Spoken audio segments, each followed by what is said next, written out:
On March 2, 2020, inside the U.S. Penitentiary at Thomson, Illinois, an inmate named Matthew Phillips was beaten in a cell. He was 31 years old. He was openly Jewish. 3 days later, he died from his injuries. 5 years after the attack, in August 2025, a federal judge sentenced one of the attackers, Brandon "Whitey" Simonson, to life in prison. Prosecutors said the motive was anti-Semitic hate and a desire to gain status in a white supremacist prison gang. You're watching Twisted Case, true crime stories told clearly and responsibly. If careful reporting matters to you, follow now so you don't miss the next case. This story starts with a person, not a headline. Matthew Phillips was serving a federal sentence at Thomson, a high-security prison in northwest Illinois. People who spent time around him described him as quiet and private. He identified as Jewish and did not hide his faith. He was not a gang member. He was not known as a fighter. He tried to keep a routine, count times, meals, showers, calls when available, and whatever religious practice he could maintain inside a strict environment. On the other side are the men who attacked him. An older inmate with a history in custody and visible white supremacist affiliations. A fellow inmate linked to the same ideology and social circle. According to prosecutors, both men sought recognition within a prison gang called the Valhalla Bound Skinheads. The government argued that the attack on Phillips was not random. It was a deliberate act to gain status inside an extremist group. That is where this case unfolded. Thomson is a modern federal facility near the Mississippi River. On paper, it offers tight security. In practice, it has struggled with violence. Certain units, especially highly restrictive ones, drew complaints over the years about fights, assaults, and gang influence. Staffing shortages made some shifts hard to cover. Blind spots and movement times created chances for quick attacks. None of that excuses what happened to Matthew Phillips. It explains how a targeted attack could occur even inside a controlled space. Prisons are controlled, but they are not sealed off from ideology. Hate can grow there, and gangs can use it to recruit and to test loyalty. It began like most days. Movement. Counts. Officers on rounds.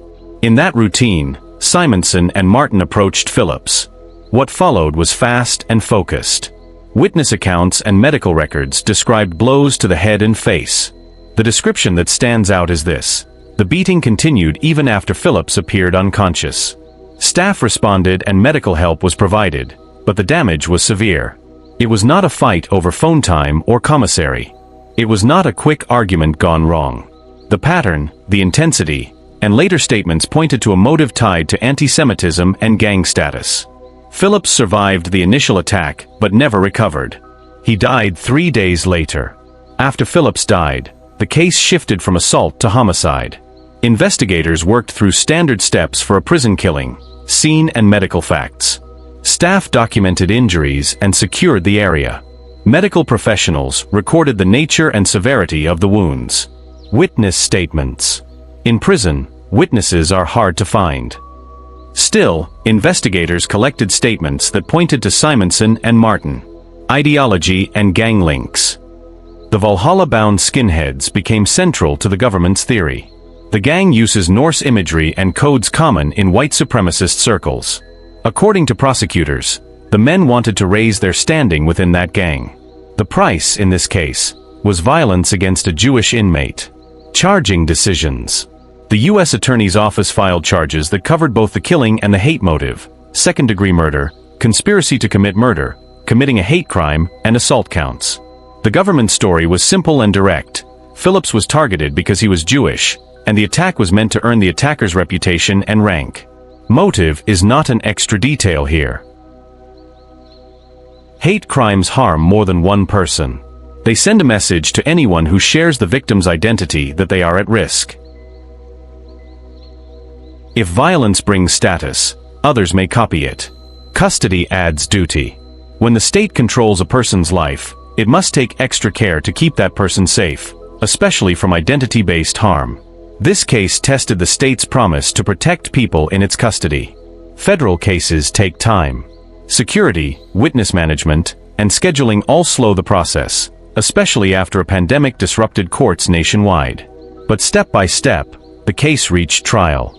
Kristopher "No Luck" Martin chose to plead guilty in 2025. He awaited sentencing. Brandon "Whitey" Simonson went to trial. In May 2025, a federal jury in Rockford, Illinois heard evidence about the timeline, the injuries, the gang ties, and the hate motive. The defense challenged parts of the case. The prosecution focused on consistency, the planned nature of the attack, the continued blows after Phillips went down, and the gang context that gave the attack purpose inside the prison social order. After about a week in court, the jury reached a verdict. They found Simonson guilty of second-degree murder, conspiracy to commit murder, committing a hate crime, and assault. On a Friday in late August 2025, the judge sentenced Simonson to life in prison. In federal practice, life means there is no set release date. It is the most severe non-capital punishment available in this type of case. Prosecutors said the attack was anti-Semitic and carried out to gain recognition in a white supremacist gang. The sentence, they argued, reflected both the loss of life and the dangerous motive. The breakpoint in this story is the attack itself, March 2, 2020, when a threat on paper became a real irreversible act.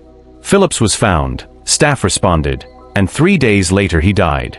The climax arrived in 2 steps: the jury's guilty verdict in May 2025, where the counts named the crime and the motive. The life sentence in August 2025, which set the final punishment.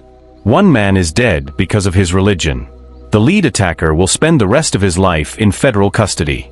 The co-defendant pled guilty and awaits sentencing. Viewers often ask a fair question: how can this happen in a prison with locked doors and cameras? Here are practical answers, described in plain language. Staffing levels. When there are fewer officers on a unit, supervision weakens. Blind spots. Even with cameras, some angles are poor, and incidents can occur fast. In some units, gangs control phone lists, shower times, and movement. People fear retaliation and stay silent. Culture. If inmates think reporting threats will make them targets, many will not speak up. Overcrowding or restrictive housing pressure. Tight conditions stress everyone and can feed violence. Thomson had drawn attention before for violence and management problems in certain units. Some reforms followed, including closing a controversial unit. But a policy on paper does not change a culture overnight. It takes steady oversight and resources to turn numbers into safety. The environment didn't cause the attack. The attackers made their choice. But the environment made that choice easier to carry out. It is easy to reduce cases like this to titles and dates. We should resist that. Matthew Phillips was a person with faith, habits, and connections outside the prison. In custody, the small things matter: letters, visits, holiday observance, moments of prayer. Those routines help people stay connected to their values. That is part of why this crime is so heavy. The motive targeted not a behavior, but an identity. For family and friends, the legal process is important, but it cannot replace a life. The verdict and sentence close the government's file. They do not close personal grief. Life in prison is a clear phrase. It means Simonson has no scheduled release.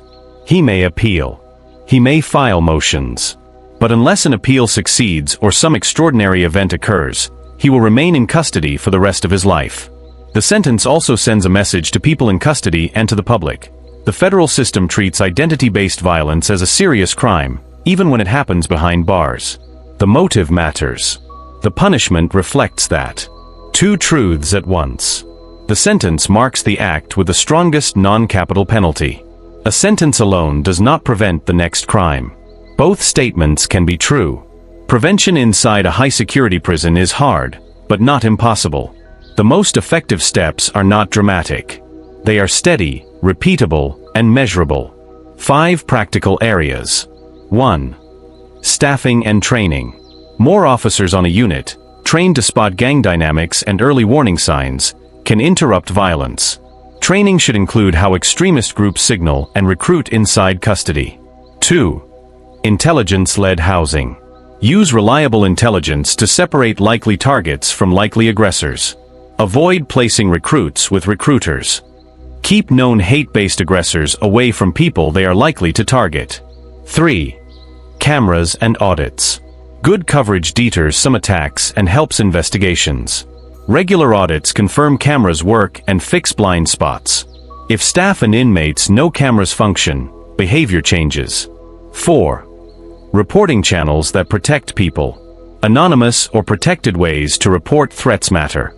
If inmates can signal risk without exposure, staff can act earlier. 5. Swift, visible consequences for hate-based threats. When threats or harassment about someone's identity appear, respond quickly and document it. Small consequences early can prevent large ones later.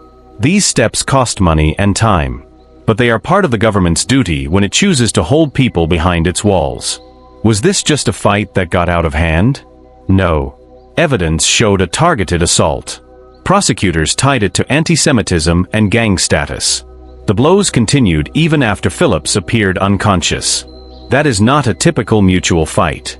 Why second-degree murder instead of first-degree? Charges depend on the evidence and legal standards for premeditation and intent. The jury found the elements for second-degree murder, along with conspiracy, hate crime, and assault counts. That combination still carries severe penalties. Is a life sentence common for a case like this? For a hate-motivated killing in federal custody, a life sentence is within expected outcomes, especially with gang involvement and the facts presented in court. Does this end white supremacist recruitment in prisons? No. A single sentence does not end an ideology. It sets a legal marker and can deter some acts. Real change requires ongoing prevention, supervision, and accountability. Is the prison itself to blame? The attackers are responsible for their choices. But institutions also have duties. Where gangs have power and oversight is thin, targeted violence becomes more likely. Accountability can exist at both levels, individual and institutional. Victim, Matthew Phillips, 31, openly Jewish, not in a gang. Place, U.S. Penitentiary Thomson, Illinois. Attack, March 2, 2020. Death, 3 days later. Defendants, Brandon Whitey Simonson and Kristopher "No Luck" Martin. Motive, as presented by prosecutors, anti-Semitism and a bid for rank in the Valhalla Bound Skinheads. Legal outcomes. Simonson, jury convicted him in May 2025. Judge sentenced him to life in August 2025. Martin, pled guilty, awaits sentencing. That is the heart of the story. This case is not only about one attack. It is about how hate mutates inside controlled spaces and how gangs use hate to bond members. It is about whether the state can protect people it holds, including people who are part of minority faiths or groups. It is also about how we judge safety and justice when freedom is already removed. 3 broader lessons. Identity-based violence does not stop at the gate. If extremist ideas exist outside, they will appear inside unless actively countered. Clear accountability signals matter. A verdict and a life sentence tell other inmates, other gangs, and the public that hate-driven killing in custody is not just a prison fight. Prevention is policy, not luck. Staffing, cameras, training, and housing decisions are not glamour solutions, but they reduce risk. When they fail, violence fills the gap. We avoid sensational language for a reason. The reality is already serious. A man died because of his religion. Another man now faces life in prison because of his choices. A second attacker pled guilty and will be sentenced. Families on all sides live with the results. Our job is to tell the story clearly, respect the facts, and focus on what can prevent the next case. 2 values can both be important, but they pull in different directions. Value A, retributive justice. A life sentence marks the act with the harshest non-capital penalty. It speaks to the seriousness of hate-driven murder in custody. Value B, preventive reform. The murder happened in a government-run facility. If the environment allowed targeting and gang advancement through violence, the larger response should be to fix the conditions that made it possible.